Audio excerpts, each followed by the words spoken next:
Hello l'équipe, en espérant que vous allez bien. Aujourd'hui, je vous embarque avec moi pendant 24 heures, une journée, dans la vie de Master Coach. Il est 5 heures quasiment du matin.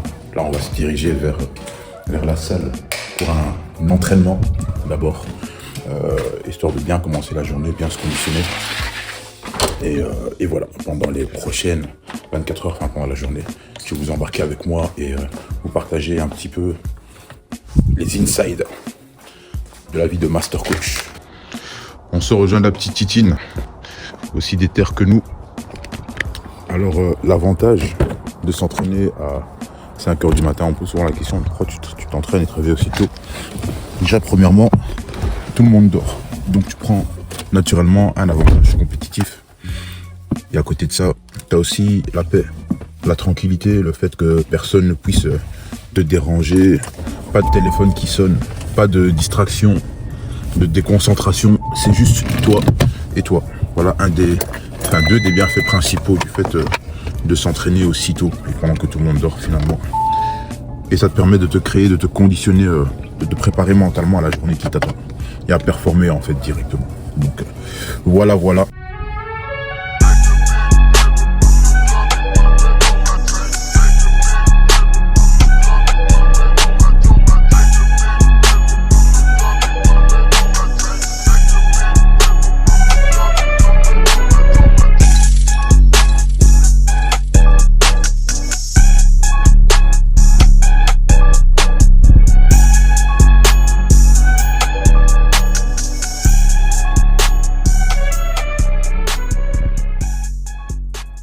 Voilà les amis, entraînement terminé pour aujourd'hui. C'est une petite session de 50 minutes. Là maintenant, on va aller prendre un petit déj, préparer la journée d'aujourd'hui. Il y a 3 coachings, master coach et une analyse relevée avec un joueur que j'accompagne dans son développement. Et je vais vous partager tout ça tout au long de la journée. Une chose importante que je vais vous partager aussi, c'est que la raison pour laquelle on fait ce genre de vidéo, de base, ceux qui me connaissent savent que moi, si je pouvais le choisir initialement, de base, je ne serais même pas sur les réseaux sociaux. Mais il faut se rendre compte qu'il y a des personnes qui ont besoin de ce qu'on partage. Je l'ai vécu encore à plusieurs reprises cette semaine, où je reçois des feedbacks de personnes qui m'envoient des photos d'eux en train de regarder les vidéos YouTube, les vlogs, les coachings aussi, parce que j'en partage de plus en plus sur les réseaux également. Et je pense que c'est important de voir aussi les insights, parce que on est là, on voit les résultats des gens, on voit les choses les plus belles, mais on voit pas derrière, en décor, en coulisses, tout ce qu'il y a à mettre en place et les réalités que cela demande. Et donc alors les réalités ne signifient pas spécialement que ce sont des choses qui sont impossibles pour vous. Au contraire, l'idée c'est de vous montrer en fait comment concrètement on y arrive. Comment est-ce que vivent les gens, les personnes qui atteignent les résultats que vous souhaitez atteindre. C'est surtout ça l'idée. Donc voilà les raisons de ce genre de vlog. C'est mon premier d'ailleurs. Vous m'en direz des nouvelles. Donc on se dit à tout de suite parce que je partage aussi ce que je vais prendre à mon petit déj. Bienvenue dans ma cuisine. Là maintenant je vais passer derrière les fourneaux. Au programme en source de protéines, j'aurai émincé de bœuf et des œufs. Également du pain protéiné. Ensuite il y aura également source de lipides. On aura un avocat. Et enfin, au niveau des glucides, les glucides, je vais prendre un peu de fruits, du raisin. Je pense que je prendrai un peu de raisin, histoire d'avoir un petit déjeuner bien équilibré. À savoir que protéines servent donc à la construction, la réparation des muscles, mais également à lutter contre la satiété, parce qu'un muscle qui est nourri est un corps qui n'aura pas faim, principalement parce qu'il est réparé. Ensuite, au niveau des glucides, les glucides servent donc à avoir assez d'énergie que pour fournir l'énergie dont vous aurez besoin durant la journée. Et enfin, les lipides servent au bon fonctionnement de votre métabolisme et aussi à vos capacités neurocognitives. Ok, donc c'est ça un petit déjeuner équilibré. Je passe derrière les fourneaux et je vous partage ça tout de suite.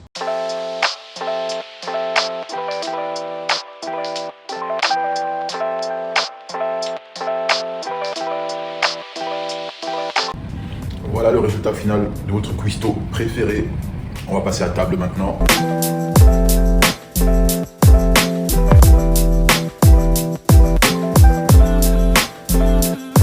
On a bien mangé, on est douché, on est bien propre, on s'est brossé les dents. Et là maintenant, il va être l'heure de passer derrière les écrans, préparer la journée, les sessions Master Coach qui nous attendent et une session Pro Elevate, comme je l'ai indiqué tout à l'heure. Du coup, voici la vue de derrière nos écrans. Il y a le débrief matinal donc qui se fait. On check les posts Instagram qui ont été postés récemment.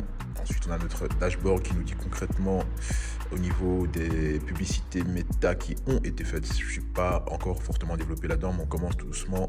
Ensuite, en parallèle, on a l'ensemble de vues stratégiques, ce qui est prévu au niveau de l'agenda de publication, autant sur Instagram que sur YouTube.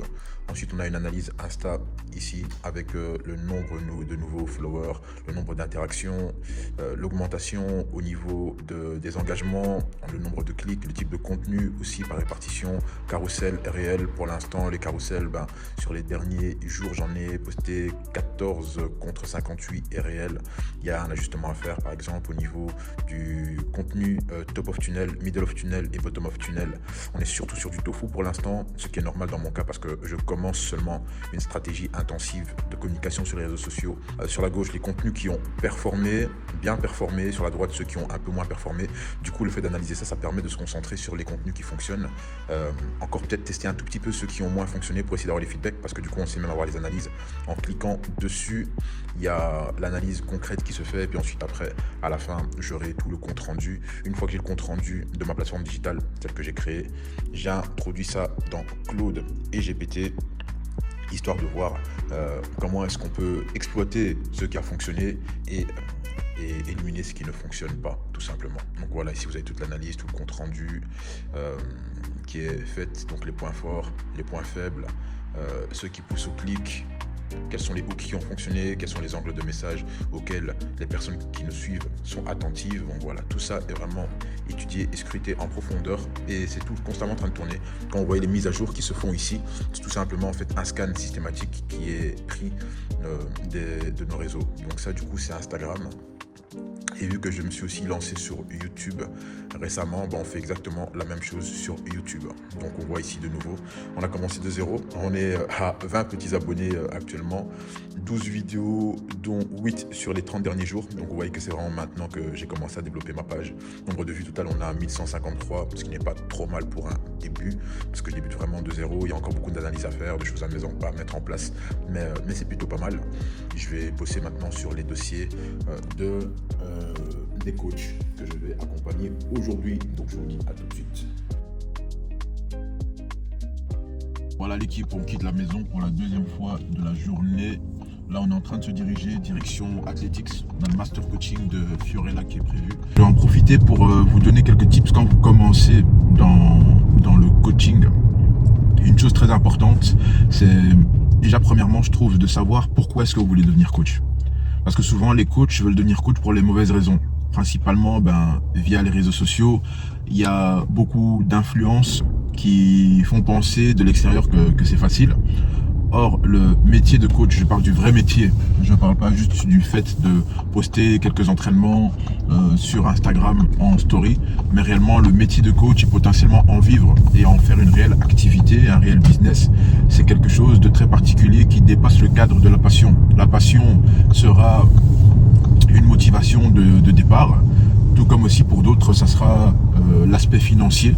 Pensant que les coachs gagnent bien leur vie, alors oui, on peut très bien vivre du coaching quand ça fonctionne, mais pour que ça fonctionne, il y a énormément de choses à mettre en place, des paramètres que les gens ne prennent pas spécialement en considération. Déjà, premièrement, quand on commence comme indépendant, comme entrepreneur, peu importe le secteur qu'on choisit, ça prend du temps, ça demande de la patience, ça demande beaucoup de ténacité, et ça, beaucoup l'ignorent. Et je pense que dès qu'ils vont commencer, il y aura comme ça 10, 15, 20 clients qui viendront toquer d'eux-mêmes à leur porte pour qu'ils puissent les coacher. Mais la réalité est bien différente. La réalité implique qu'effectivement, oui, il faut de la patience, oui, il faut du travail. Il faut d'abord maîtriser son art, mais également aussi pouvoir développer cet aspect un peu plus business, afin que les gens tout simplement puissent comprendre que vous êtes les personnes qui sont adaptées pour pouvoir les accompagner. Donc ça sont généralement des choses que la plupart d'entre vous négligez et donc vous abandonnez au moment où justement ça commençait tout doucement à ressembler à quelque chose. Vous vous en rendez pas compte parce que comme vous avez la tête dans le guidon, vous êtes dedans, vous posez beaucoup de questions, vous avez peur aussi bien sûr, chose qui est compréhensible. Vous finissez par abandonner ou alors à changer systématiquement de stratégie. Or la meilleure des stratégies, c'est d'en définir une au début et de s'y tenir. De s'y tenir pendant 6 mois, pendant 12 mois, et même plus, en réalité. Quand je me regarde moi, à partir du moment où j'avais une idée, mon idée a toujours été claire par rapport à ma fruit au final. J'ai ajusté au fur et à mesure. Je me suis amélioré aussi sur certaines compétences, entre autres l'aspect un peu plus entrepreneurial, business, marketing. À ma manière, je le fais bien sûr, mais marketing quand même. Mais voilà, ce sont des choses qui demandent de la patience, de la ténacité, de l'endurance. C'est pas un sprint, c'est vraiment une course de fond, mais dans laquelle il faut aller vite quand même, parce qu'on vit dans un monde, certainement avec le digital, où aujourd'hui, si tu disparais pendant quelques jours, les gens t'oublient. Même à la minute, les gens t'oublient en réalité. Donc d'une certaine manière, il faut savoir être sur tous les fronts, donc savoir gérer les programmes des personnes qu'on accompagne, savoir s'assurer qu'on soit visible, assurer aussi qu'on puisse potentiellement acquérir de nouveaux clients. Et tous ces éléments font que le métier de coach n'est pas simple. C'est un métier qui est difficile. Mais une fois qu'on arrive à briser ce plafond de verre, il y a vraiment de belles choses qui peuvent s'offrir à nous. Et certainement, quand on voit les résultats des personnes qu'on accompagne, leur évolution dans la vie de manière générale, et qu'eux-mêmes arrivent à s'épanouir et s'accomplir, et que nous avons participé un petit peu à leur réussite et à leur épanouissement, finalement, c'est ça notre vrai plaisir à nous, c'est ça notre réel bonheur. Aujourd'hui, on va être très concret, très straight to the point. En 1, donc on fait le point rapidement sur tous tes coachings. En 2, on travaille sur Bridge, donc revoir les programmations, fluidifier le parcours client aussi, histoire de s'assurer que ton onboarding et ton accompagnement pendant les sessions soient clairs, nets et précis. Ensuite, on va rapidement quand même regarder ton calendrier éditorial Instagram, parce que là maintenant, comme on l'a dit dernièrement, il faut absolument que ça s'accélère maintenant. Et puis ensuite, après, on valide tout simplement les stratégies à mettre en place dans un premier temps. Ok, ça va? Donc, rapidement, première chose, on fait le point sur ce que tu fais déjà actuellement, ce qui fonctionne d'abord déjà actuellement. Alors, il y a différents types de coach dans la direction que tu voudras ou que tu prendras, tu vois. C'est que tu as le coach sportif, type, tu as le préparateur physique, tu as le performance coach, tu vois. Il y en a d'autres que j'ai pas mis, mais ce sont des voies par lesquelles moi je suis passé. Par exemple, tu as les préhab coach, spécialisés vraiment dans la prévention. Moi, par exemple, c'est ce à quoi j'avais le plus d'affinité, certainement quand j'ai commencé, tu vois. Le coach sportif, personal trainer, le public, il est assez large, donc c'est de la remise en forme, c'est du bien-être, c'est de la perte de poids, pas de cible compétitive précise, environnement, salle de sport, domicile. Mentalement, du coup, ça a été difficile quand même un peu.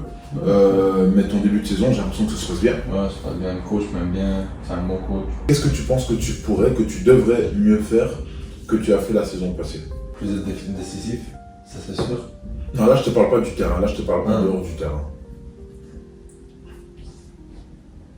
S'entraîner encore plus. Comment t'entraîner encore plus? T'as déjà un plan? T'as déjà pensé à comment est-ce que tu pourrais le faire?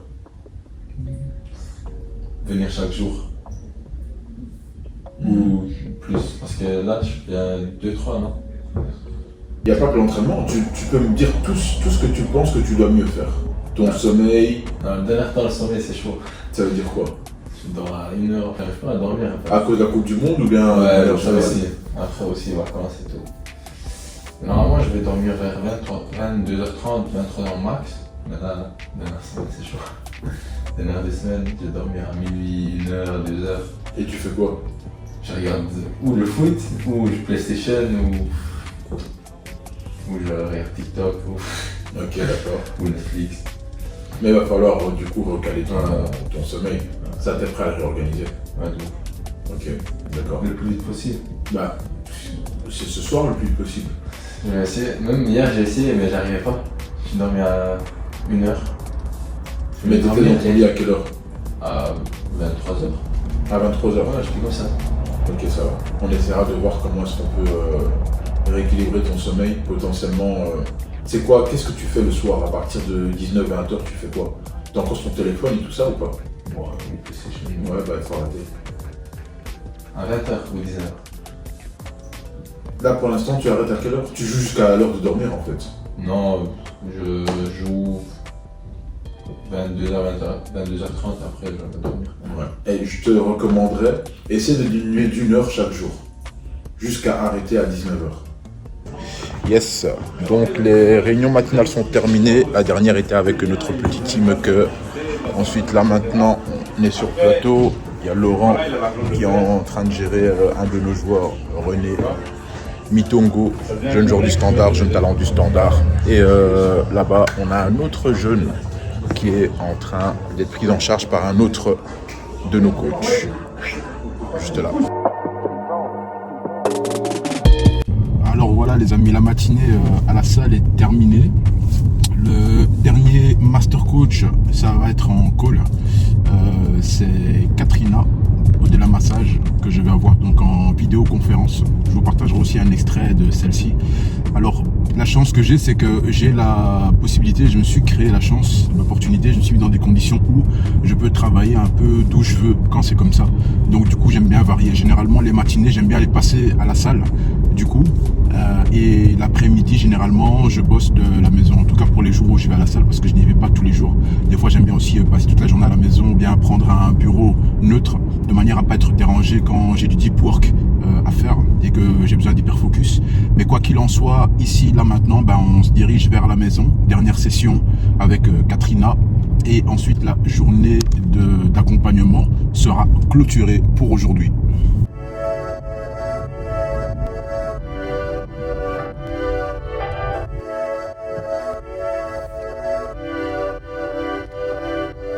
Voilà les amis, nous sommes arrivés à bon port. Là maintenant, ma routine, c'est que quand je rentre, j'aime bien prendre une petite douche, regarder un peu les mises à jour au niveau de nos systèmes. Et puis ensuite, on terminera avec l'appel, comme je l'ai indiqué tout à l'heure, de Katrina. Je vous partagerai quelques petits extraits, comme ça vous verrez un peu certaines des problématiques qu'on peut rencontrer avec elle. Et pour le reste, je vous dis à tout de suite. Il voit bien que l'unitaire, c'est quand même 150 €. Moi, je pense que c'est là où tu bloques. Au moment où tu dis, je vais vous rappeler, comme ça, on voit ce qui vous convient le mieux, ça signifie que tu les engages inconsciemment et sans le dire, sans spécialement avoir reçu leur consentement, en sachant que initialement, tu pars avec des personnes qui de base pensaient que le massage, c'est juste une fois de temps en temps. Je fais initialement aussi partie de ces personnes-là. Tu vois ce que je veux dire? Donc, je pense que si je me mets à la place de ton avatar, de ton persona, ok, je viens pour la première fois, que je t'ai découvert ou que je te connaisse, si à la fin du rendez-vous, tu me dis, voilà, écoute, les premiers résultats, tu les sentiras vraiment bien seulement après 2 jours, et selon ce que tu ressentiras, selon les effets, là, à ce moment-là, on verra le suivi ou l'accompagnement qui te correspond le mieux. Là, tu envoies en fait un signal qui, même si la personne a apprécié ton massage à ce moment-là, tu envoies un signal au cerveau qui indique que la personne doit s'engager. Or, premièrement, déjà, la personne n'est pas assez. Je te partagerai la suite des problématiques de Katrina dans les prochaines vidéos. Donc du coup, en l'occurrence, n'hésite pas à t'abonner à la page, histoire d'être tout le temps au courant. Pour le reste, ce fut un réel plaisir de te partager une journée avec moi. Je le répète, je sais très bien qu'on se dit que, vu de loin, il y a des choses qui sont pas spécialement palpables. On ne comprend pas exactement quels sont les envers du décor. Et des fois, il faut le vivre de l'intérieur pour un peu mieux comprendre. Même si finalement, là, c'est résumé en 20 petites minutes. Ça donne quand même un petit aperçu, une petite idée un peu de ce que nous mettons en place et de la vie que nous vivons.